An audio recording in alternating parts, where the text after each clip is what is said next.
Hey, everybody, and welcome back to the deep dive. So, today we're going to be cracking open Change Anything, the new science of personal success. Ooh, exciting. Yeah, it's a pretty interesting book. It really makes you think about something we all struggle with, right? Personal change. Hmm.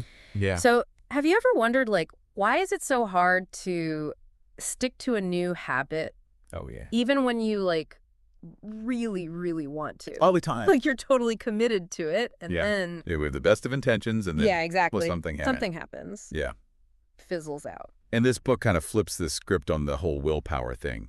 Oh, It's like interesting. we always hear, oh, you just got to have willpower. Yeah. But they're saying, well, it's a little more complicated than that. It's not quite that simple. Yeah. Yeah, it's not just about willpower. So what is it about? Well, the authors of Change Anything argue that there are actually 6 major sources of influence that affect our ability to change. Wow, okay.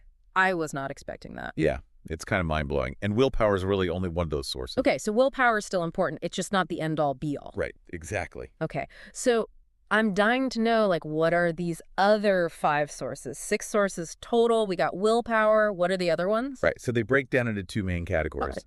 personal and social. Okay, So under personal, we have personal motivation, okay. personal ability. Got it. Then on the social side, we have social motivation and social ability. Makes sense. And then they also consider 2 sources that are related to our environment, structural motivation and structural ability. Okay. So we've got the personal, internal stuff, the social, the people around us, and then our environment. Yeah, it's like a whole ecosystem of change. Okay, that is making a lot more sense to me now. But I think a lot of people, when they think about making a change, they think, well, if I just want it bad enough, Yeah. I can make it happen. That's that classic willpower approach. Right. I'm just going to white knuckle it. Exactly. Push through. But this book is saying it's not that simple. It's not that simple, no. Okay. So where does willpower fit into this whole picture then? So wanting to change, right? Having that internal drive, that's what they call personal motivation. Okay. Yeah. But we also have to consider personal ability. Okay. So it's kind of like, imagine you want to learn to play the piano, Yeah. but you've never touched a keyboard in your life. I'm not musically inclined at all. Right. So just wanting to play isn't going to make you magically able to no. do it. Yeah. You actually have to develop the ability, right? You have to learn the notes, practice the chords, all that stuff. Okay, so you need that drive, Yeah. that personal motivation, Yeah. but you also need the skills, the ability to actually make it happen. Exactly. It's like 2 sides of the same coin. Okay, now I'm starting to see how this framework is so much bigger than just willpower. It's really multifaceted. It really is, yeah. But can we go back to personal motivation for a sec? Yeah. Because the book uses this really interesting phrase, love what you hate. Oh, yeah, that's a good one. How do we make ourselves love something we actually dread? Well, it's not so much about forcing yourself to love something that's unpleasant.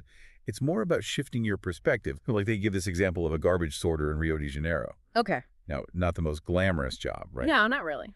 But this guy, he finds genuine satisfaction in his work.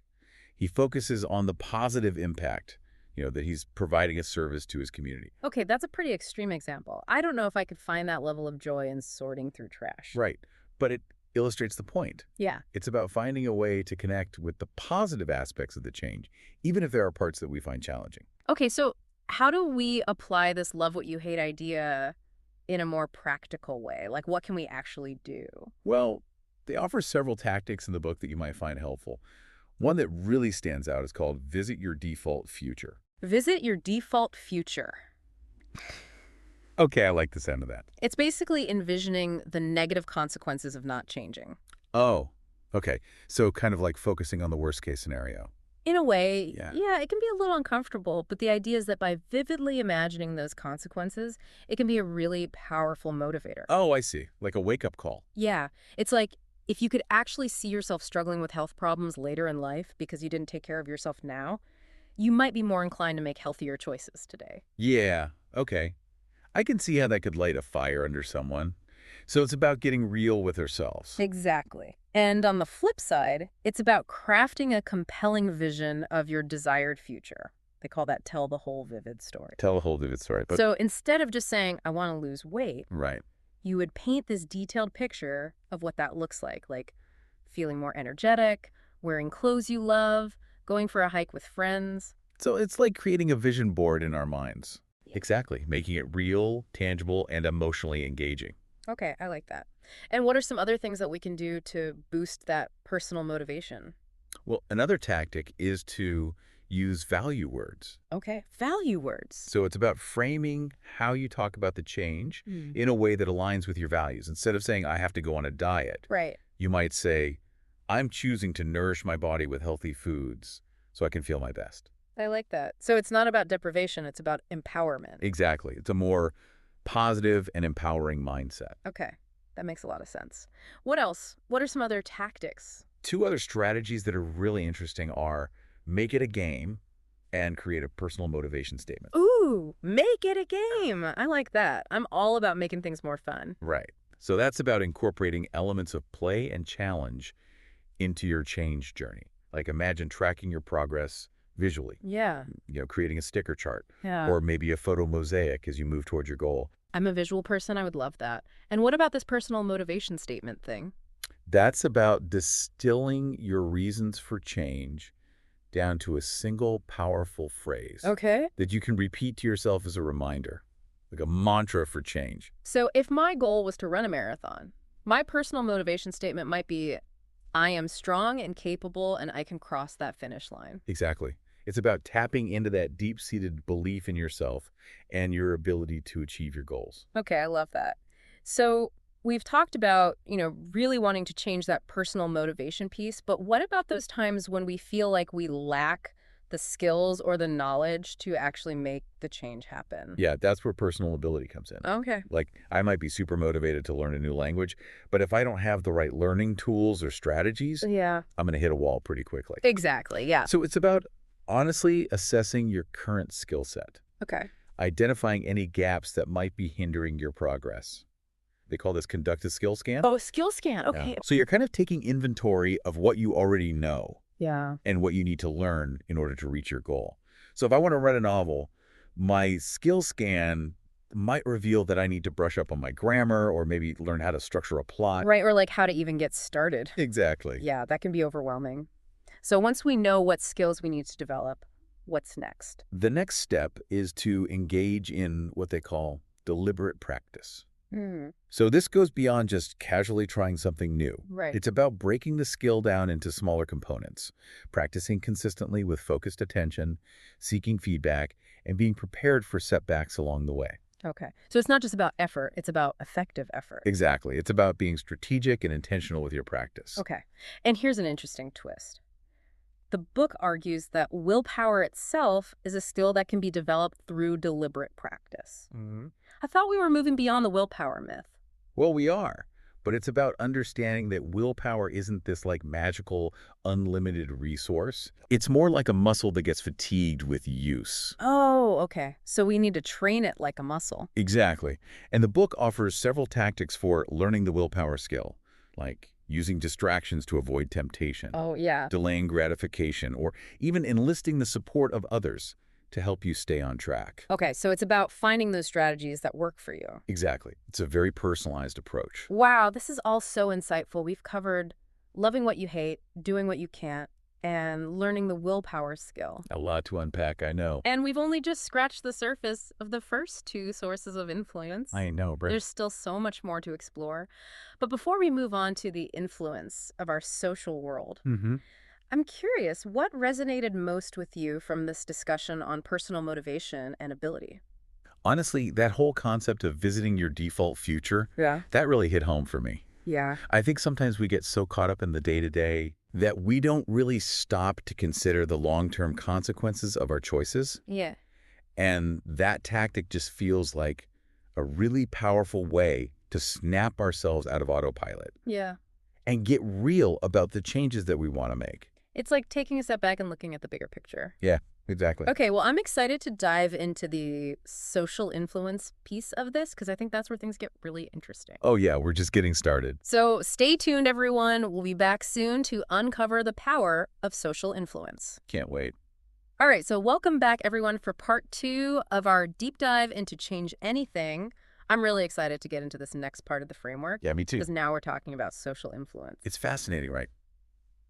Because we often underestimate, I think, Yeah. how much our social circles actually like impact our behavior. Yeah. The people that we're surrounded by, they can either support our efforts to change or Mhm. totally sabotage them. It's like that saying, you're the average of the 5 people you spend the most time with. Oh, yeah, that's a good one. And if those 5 people have, unhealthy habits, it's going to be a lot harder for you to, make positive changes in your own life. Exactly. Yeah. Anything. They introduced this idea of accomplices versus friends. Accomplices. That sounds a Yeah. little Yeah. shady. A little bit, yeah. Like, who are these people? Yeah, like what do they mean by that? So accomplices are basically those people in our lives who, they have good intentions, Mm-hmm. but they might unintentionally enable our bad habits Okay. or discourage our positive changes. So think about like that friend who always wants to go out for drinks Oh, yeah. when you're trying to cut back. I know that, Fred. Or the family member who just insists on loading up your plate with extra food Yeah. at every gathering. Every time I see you reaching for that mashed potato. Yeah, exactly. They just want to show their love, but Yeah, I know. it's not always helpful. It's not always helpful. So those are the accomplices, and then I'm guessing friends are like the ones who are, cheering us on, supporting our goals. Yeah, the ones who are like, yes, you got this. Keep going. They're like our cheer squad. Exactly. Okay. So how do we turn those, well-meaning but not so helpful accomplices Mm-hmm. into those supportive friends? Well, they have some good tips in the book for this. Okay. One of the first things is to just like become aware Yeah. of the different influences in your life. And they call this step, know who's a friend and who's an accomplice. Okay. So you're kind of taking stock of your social circle and seeing Yeah. who's really on your team. Exactly. Yeah. And you know who might be unintentionally holding you back. And then what do we do?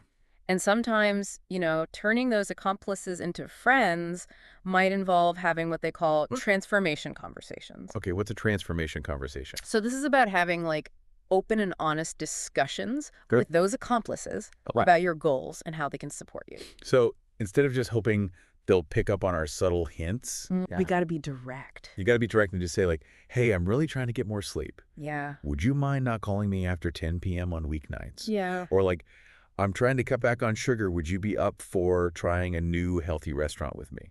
Oh, I like that. Instead of just going to our usual pizza place. Yeah, exactly. So we're setting boundaries, but in like a loving and supportive way. Exactly. It's an invitation Yeah, it's an invitation. to be part of the journey. Yeah, I love that. Okay, what are some other strategies for managing that social influence? Another big one is redefining normal. Okay, redefine normal. Yeah. What does that even mean? So it's about recognizing that, sometimes unhealthy behaviors Mhm. become so ingrained in our social groups Yeah, that they start to feel normal, even though they're actually detrimental to our well-being. totally. Like, Yeah. think about office culture, where it's normal to work late into the night Oh, yeah. or skip lunch to meet deadlines. And it's like, Yeah, those are not healthy habits, but they've become normalized within that environment. right. Just because everyone's doing it doesn't make Yeah. it a good thing. Exactly. Yeah. Right. So we have to kind of challenge those unhealthy social norms and create a new normal Yeah, that actually supports our well-being. totally. Yeah. So we've talked about identifying our accomplices, having transformation conversations, redefining normal, anything else. Yep. What else can we do to leverage social influence to our advantage? Well, they also talk about the importance of surrounding ourselves with the right people. Mm-hmm. And sometimes that might mean adding new friends to your social circle. Oh, People who already share your values okay. or are really enthusiastically supportive of your goals. I like that. I'm thinking about my own social circles Mhm. and how they've influenced my choices over the years. And it's true, like in some friend groups, it was normal to, stay out late partying. Yeah. And in others, it was normal to, go for hikes on the weekends. Totally. And it's true. The environments we choose to put ourselves in really do shape our behavior. Absolutely. And sometimes to turn those accomplices into friends, maybe it also means Mhm. creating a little bit of distance Yeah. from those who are unwilling to change their behavior Mm. or support our journey. And that can be a tough decision. It can be tough. But sometimes it's necessary Sometimes it's to necessary. protect our own well-being. Exactly. Okay. Well, we've covered a lot of ground We have. when it comes to social influence. Yeah. We talked about identifying our accomplices, having transformation conversations, redefining normal, Mm-hmm. adding new friends to our circles. So what's next? All right, so now let's shift our focus from the social realm to our physical environment. Oh, okay. And we're going to delve into structural motivation and how we can actually change our surroundings Okay. to make those positive choices easier and more appealing. I love that. So it's about hacking our environment to Yep. support our goals. Yeah, it's like behavioral design Yeah, on a personal level. I love it. Okay, tell me more. All right, let's do it. Okay, so we're back.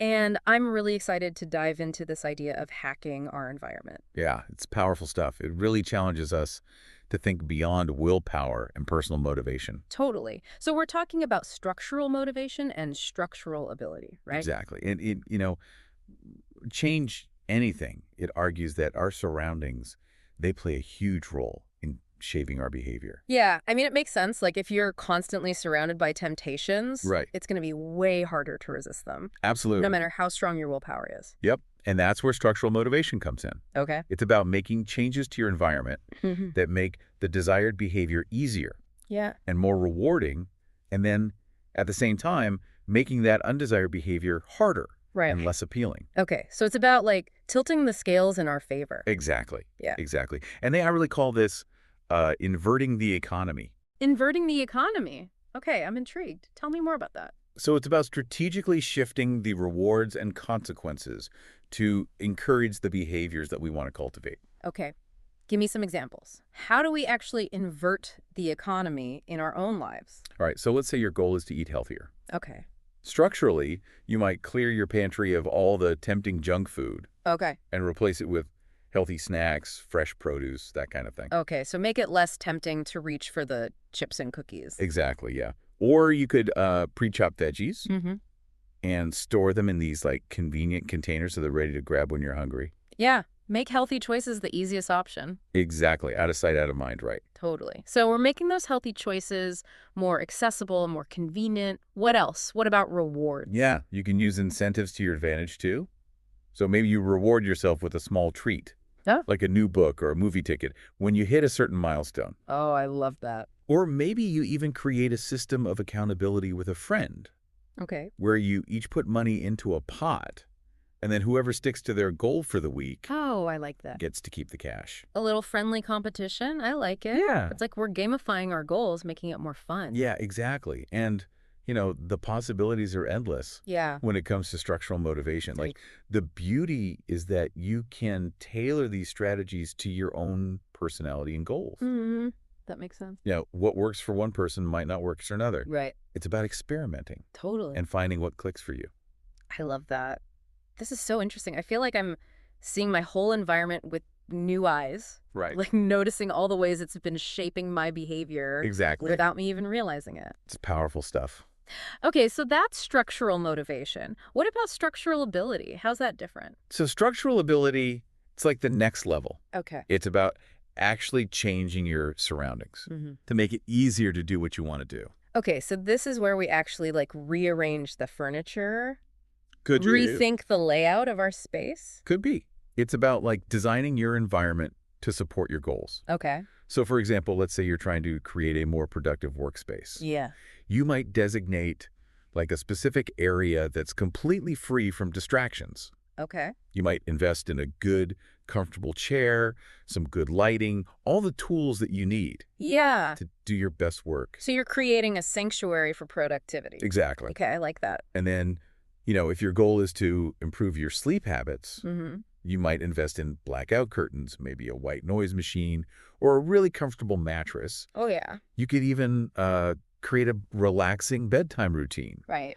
to signal to your body that it's time to wind down. I love all of this. It's fascinating how even small changes to our environment can make such a big difference Right. in our behavior. Totally. It's all about being intentional. Right? Yeah. It is, yeah. It's about becoming an architect of your environment, Oh, I love it. designing a space that supports the best version of you. Well, this has been an incredible deep dive into Change Anything. I feel like we've learned so much about Yeah, we covered it a lot. how to create lasting change in our lives. Yeah, it's not just about willpower Right. or even just motivation. It's about understanding all these different forces that are at play, Right. and creating a system that supports your goals. We've been given a whole new toolkit for personal transformation. I love that. And it's empowering to know that we have more control Mm-hmm. over our choices and our outcomes than we might think. Absolutely. So as you reflect on this deep dive, think about which of these 6 sources feels most relevant Yeah. to your own life and your own goals. Mm-hmm. And what changes can you make, to your environment, Yeah. to your social circles, to your personal habits, Mm-hmm. to create the change that you desire? Yeah, that's the question. And you don't have to go it alone, right? Share this episode with a friend, start a conversation about the 6 sources of influence. I love it. Support each other on your change journeys. We're all in this together. Exactly. Thanks for joining us, everyone, on this deep dive into Change Anything. We'll be back soon to explore more fascinating topics Yeah, can't wait. and help you unlock even more knowledge and insights. Until then, keep those change gears turning. Yes, absolutely.